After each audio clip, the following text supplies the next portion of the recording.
Olympian festival. ஒலிம்பியாவை பற்றியும் சற்று தெரிந்து கொள்வோம். Olympia, the mountain seat of Jupiter, was in Elis. There were also multitude of temples around and beneath the main temple. There was a large sacred grove adjoining the city. Olympia was famous for the greatest Greek national festival. The Olympic Games were celebrated here. At the end of every 4 years, on the first full moon after the summer solstice, no women were permitted to attend the games. Olympian festivals was dedicated to hero Hercules and particularly to Jupiter. During the festival, sacrifices, the processions and various religious ceremonies apparently formed the principal pageantry with splendor. The games were conducted before the presence of the deities, which were carried to the stadium from various sanctuaries. Vinayagar, Janus. Janus is a Greek god of antiquity. He founded a town on the Janiculum, one of the 7 hills of Rome, on the Tiber. Janus is represented as a young man with 2 faces, as acquainted with the past and future, and on some statues with 4 heads, and sometimes with and sometimes without a beard. In religious ceremonies, he was always the first invoked, because through him alone prayers could reach the immortals. Whence he often appears with a key in his right hand and a rod in his left. At times he is represented holding the number 300 in one hand and 65 in the other, as presiding over the year, of which the first month bears his name. Janus was chiefly worshipped among Romans, who reared many temples to him. The temples of Janus quadrifrons, 4-faced, were built with 4 equal sides, with a door and 3 windows on each side. The 4 doors were the emblems of the 4 seasons, and the 3 windows in each the 3 months in each season. His temples were also built at the corners of the crossroads. Socrates, சொர்க்கலோகத்திலிருந்து பூவுலகத்திற்கு வேதாந்தத்தை கொண்டு வந்தவராக ஐரோப்பிய மேதாவிகளால் கொண்டாடப்பட்டவரும் ஒரே ஒரு வஸ்திரத்தை தரித்து வந்தவருமான Socrates Athens நகரில் வாழ்ந்து வந்தார். வாலிப பருவத்தில் ஓர் போரில் கலந்து கொண்ட இவர் இராஜாங்கத்தில் அங்கம் வகித்தார்.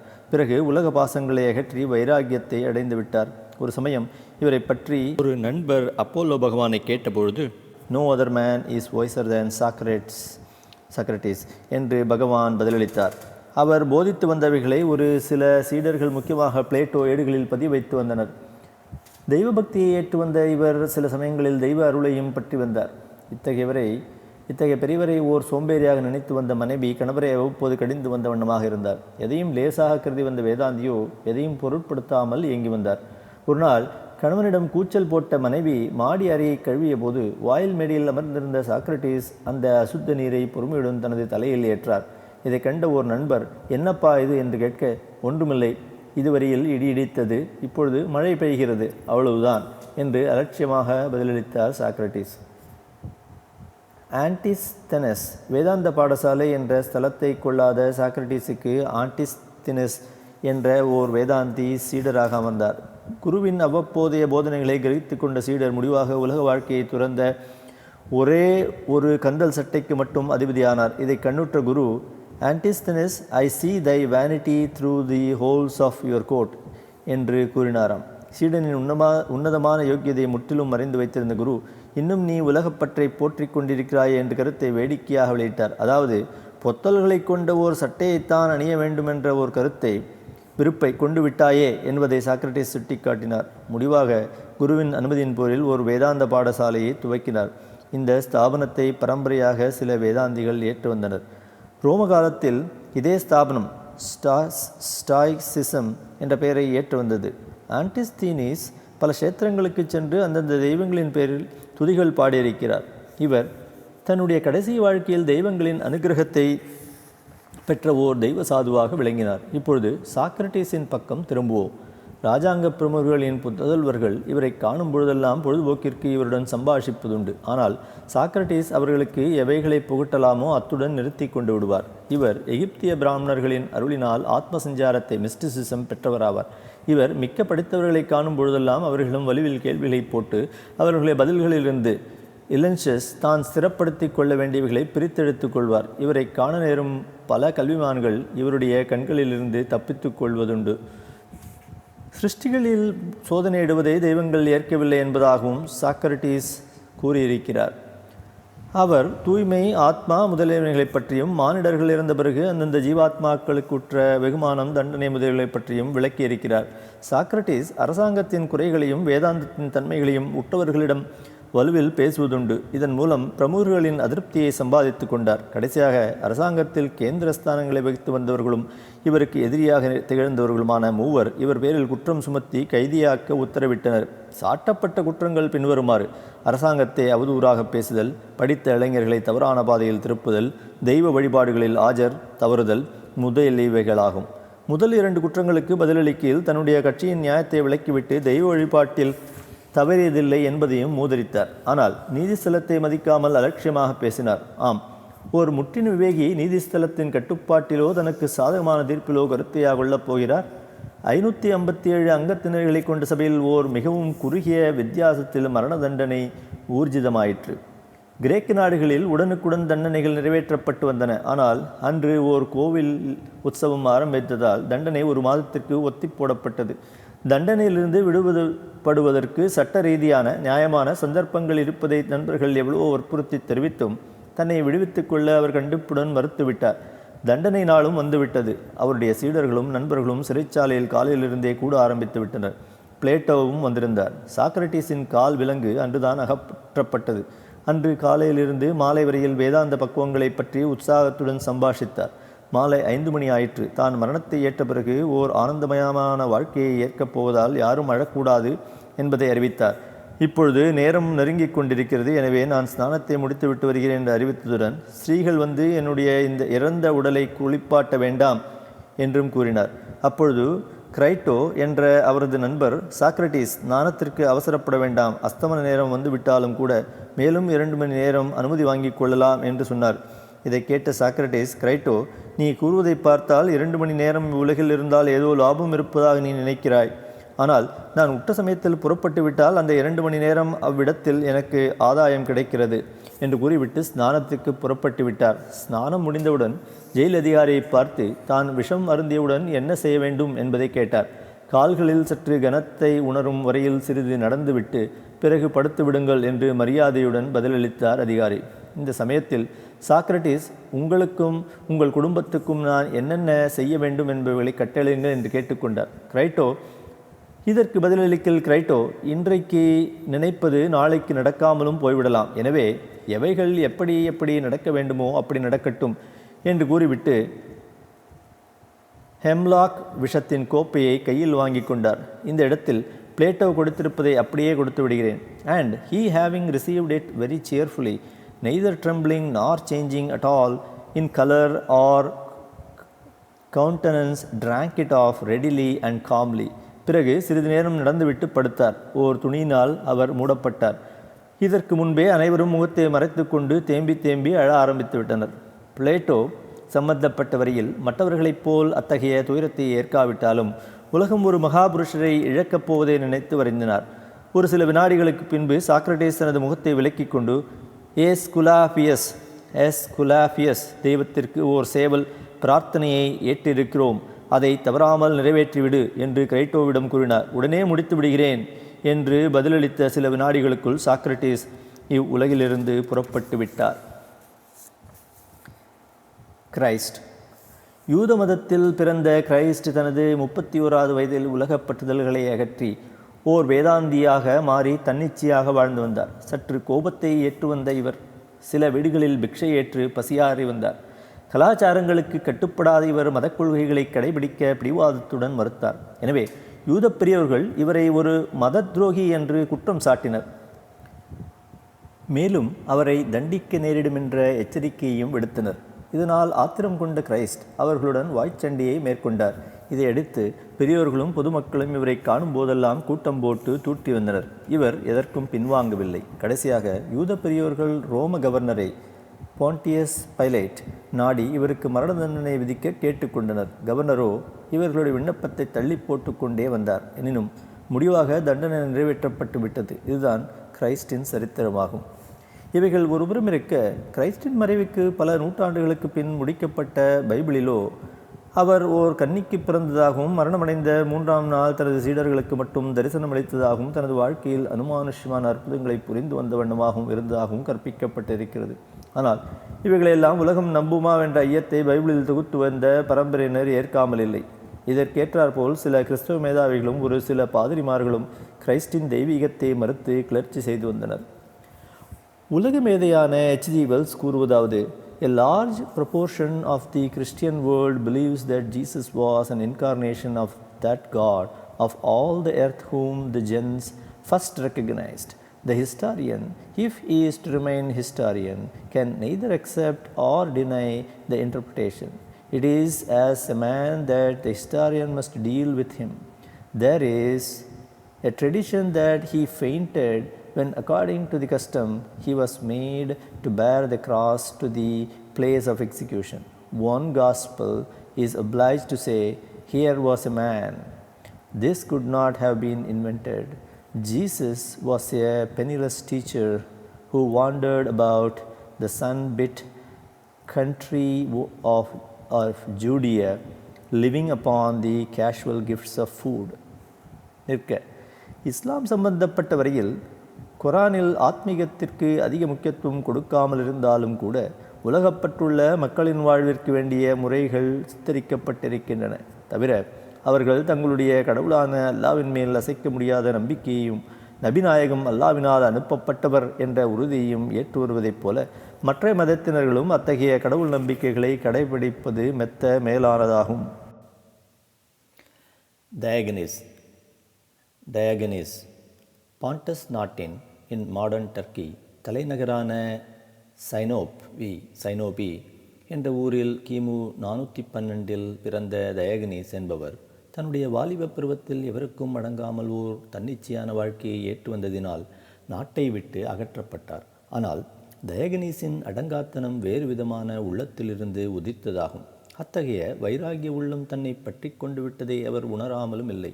எனினும் வேதாந்த ரகசியத்தை அறிந்து கொண்டு விட வேண்டும் என்ற எண்ணத்தில் ஆன்டிஸ்தினீஸை நாடினார். ஆத்மீகத்தின் அற்புதங்களை குருவினால் கற்பிக்க இயலாததினால் அவரையும் துறந்து கால்கள் போன இடங்களில் சஞ்சாரத்தை ஏற்க ஆரம்பித்து விட்டார். ஒரு சில மாதங்களுள் இவருக்கு சித்தம் தெளிந்துவிட்டது. முடிவாக சைபீலி அம்பாளின் கோவிலுக்கு, சைபீலி டெம்பிள் அட் ஏதன்ஸ் பக்கத்திலிருந்த ஓர் நீர் தொட்டியில் அமர்ந்து வரும் வழக்கத்தை ஒரு சில ஆண்டுகள் வரையில் கொண்டிருந்தார். எத்தினிய மக்கள் இவரை ஓர் மகான் என்று கொண்டாடி வந்தனர். இவர் கௌபீனதாரியாக விளங்கினார். சில சமயங்களில் இவர் கை விளக்குடன் பகலில் திரியும் வழக்கமும் உண்டு. இத்தகைய வினோதமான செய்கையை கண்ணுற்ற சில பக்தர்கள் அவரை அணுகி அந்த செய்கையின் கருத்தை விளக்க வினயத்துடன் கேட்டுக்கொண்டனர்.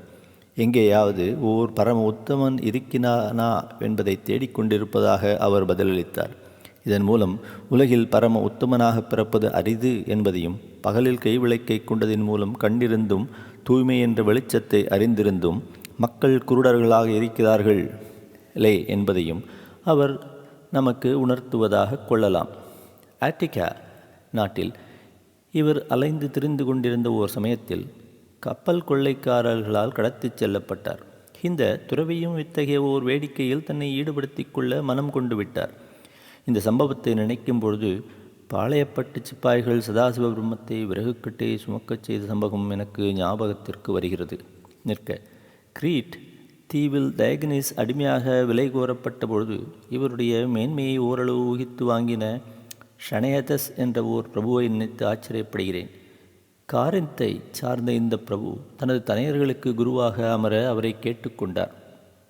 சில நாட்களுள் துறவியின் அற்புத நிலையை கண்டுகொண்ட பிரபு அவரை தன்னுடைய இடத்திலேயே தங்கியிருக்க மன்றாடி வேண்டிக் கொண்டார். இதற்கு இணங்கிய துறவியும் சில மாதங்கள் வரையில் காரிந்த் நகரில் தங்கி காரிந்த் நாட்டின் மக்களை மகிழ்விக்கச் செய்தார். இவருடைய சித்து விளையாட்டுகள் நாடெங்கும் பரவியது.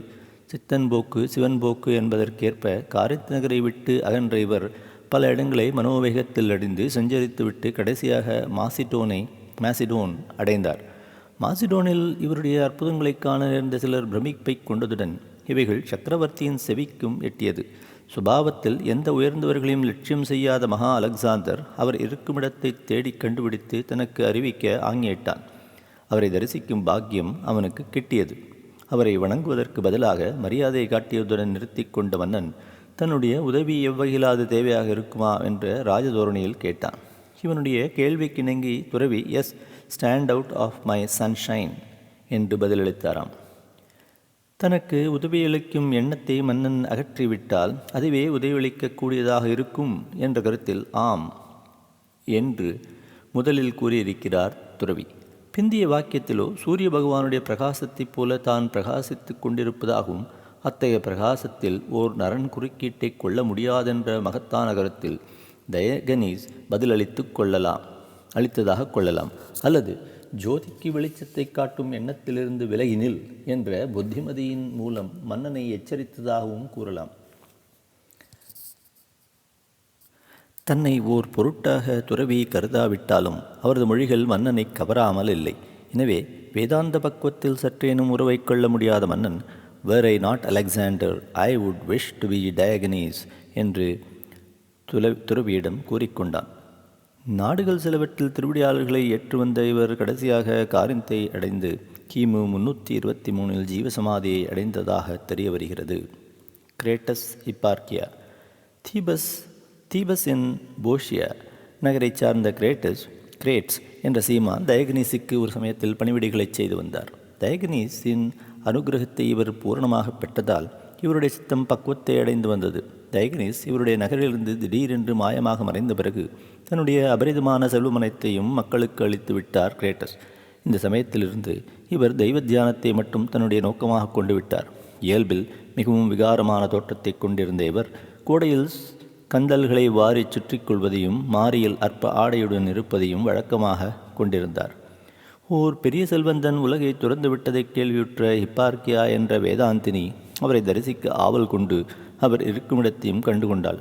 அவருடைய ரூபத்தையும் நிலைமையும் கண்டதும் அத்தகையவருக்குத்தான் தான் அடிமையாக வேண்டும் என்ற மனதையும் ஏற்றுவிட்டார். எனவே தன்னை பத்னியாக ஏற்றுக்கொள்ள அந்த பெரியாரிடம் மன்றாடினாள். மனத்தை முடித்து கொண்ட மாது தன்னை காட்டிலும் ஓர் பாக்கியவதி உலகில் இருக்க முடியாது என்று கூறி அகமகிழ்ந்தாள். ஒப்பற்ற ஈகபர தத்துவங்களின் பொக்கிஷமாக விளங்கின இப்பார்க்கியாவினிடத்தில் வேதாந்தத்தில் ஆர்வத்தை கொண்ட பல கல்விமான்கள் சீடர்களாக அமர்ந்தனர். இவர்களுள் சிலர் செயல் வேதாந்திகளாகவும் மாறிவிட்டனர். சாக்ரட்டீஸுக்கு வேதாந்த பால சிக்ஷையை கற்பித்த ஆஸ்பேசியா என்ற வேதாந்தினி முடிவாக உலகபோகங்களுக்கு இருப்பிடமான அரண்மனையை அடைய நேர்ந்து விட்டது. அதாவது ஆஸ்பேசியா பெரிக்கிள்ஸ் என்ற மன்னனை நாடினாள். செயல் வேதாந்தினியாக விளங்கிய ஹிப்பார்க்கியாவோ பரம தரித்திரனான தெய்வ சாதுவை நாடினார். கிரேட்டஸ் உலகை துறந்து ஓர் தெய்வ சாது ஆவார். Democritus, a celebrated philosopher born at Abdera 460 to 361, disciple of Leucippus, studied natural sciences, mathematics, mechanics, grammar, music, philosophy, etc. He expanded and developed his master's atomic theory that the universe, material and mental, consisted of minute, indivisible and impenetrable atoms. He had intellectual disciples from various cities. ஏனைய உயர்ந்த சாஸ்திர கலைகளில் இணையற்ற மேதாவியாக விளங்கின டெமாக்ரிட்டஸ் மானிட ஜென்மாவின் குறிக்கோளை அடைவதற்கு இக்கலைகள் அனைத்தையும் எந்த விதத்திலும் உதவி அளிக்க முடியாது என்பதை முடிவாக உணரலானார். எனவே ஞானக்கலையை பெருக வேண்டியதன் பொருட்டு தொலைவில் உள்ள பல க்ஷேத்திரங்களில் சஞ்சாரம் செய்துவிட்டு தனது ஊரான அப்டேரா இன் மாடர்ன் பல்கேரியா அடைந்தார். இவர் தாயகம் திரும்பி வந்து கொண்டிருந்த பொழுதே தன்னுடைய சித்தத்தில் புது மாறுதலை உணர்ந்து வந்ததுடன் யோகத்தின் வளர்ச்சியையும் பெற்று வந்தார். இவர் ஊரை அடைந்த பிறகும் இவரால் காணப்படுபவைகள் அனைத்தும் ஏதோ ஓர் விதமான கனவைப் போல் தோற்றமளித்து வந்ததால் இவர் வீட்டையும் அடையாமல் ஊருக்குள்ளேயே அலைந்து கொண்டிருந்தார். மேலும் மக்கள் ஏதேதோ அர்த்தமற்ற அலுவல்களின் கருத்தையும் பரபரப்பையும் ஏற்று வருவதைக் கண்ட டெமாக்ரிட்டஸுக்கு நகைப்பு ஏற்பட்டது. இவரை கண்ட நகரப் பிரமுகர்கள் இவருடன் பேசுவதற்கு முன் வரும்பொழுதெல்லாம் அவர்களுக்கு பதிலளிக்காமல் சிரிக்கும் வண்ணமாகவே இருந்து வந்தார். வித்யையிலும் மதிப்பிலும் தனத்திலும் சிறந்து விளங்கின ஒருவர் தெருவில் அலைந்து தருவதைக் கண்டால் எவர்தான் அனுதாபத்தை கொள்ளாமல் இருக்க முடியும்? டெமாக்ரிட்டஸ் சித்தஸ்வாதீனத்தை இழந்து விட்டதாக நகரமே கருதியது. பிரசித்தியை கொள்ளாமல் இருக்கும் ஒருவன் இத்தகைய நிலையில் இயங்கினால் அவனுக்கு எவரும் முக்கியத்துவம் அளிக்கப் போவதில்லை. ஆனால் புகழை பெற்றிருந்த ஒருவர் அதிலும் தன்னுடைய ஊரிலேயே பித்துக்குழியைப் போல் காணப்பட்டால் வேண்டியவர்கள் அசட்டையுடன் இருந்து விடுவார்களா? ஓர் தெய்வீக அந்தஸ்தை ஏற்றுவிட்ட டெமாக்ரிட்டஸ் நகர மக்களின் உறவாளிலிருந்து தன்னை விடுவித்துக் கொள்வதற்காக ஓர் அர்த்தமற்ற சிரிப்பை மேற்கொண்டார். ஆனால் இந்த செய்கையை தவறாக நினைத்துவிட்ட அவரது நண்பர்கள் தெய்வசாதுவுக்கு சிகிச்சை அளிக்க தீர்மானித்தனர். இதையடுத்து கிரேக்க நாட்டின் தன்வந்திரியாக கருதப்பட்டு வரும், தெய்வத்தினால் ஆமோதிக்கப்பட்டு வரும், 100 ஆண்டுகளுக்கு மேலாக வாழ்ந்து வந்தவருமான ஹிப்போக்ரேட்ஸை 460 to 357 இவர்கள் நாடினர். Hippocrates of Kos, one of the Grecian islands. ஐரோப்பியர்கள் இவரை வைத்திய சாஸ்திரத்தின் தந்தை, ஃபாதர் ஆஃப் மெடிசின் என்று குறிப்பிட்டிருக்கிறார்கள். வைத்திய நிபுணரும் அன்பு கூர்ந்து அப்டேராவை அடைந்தார்.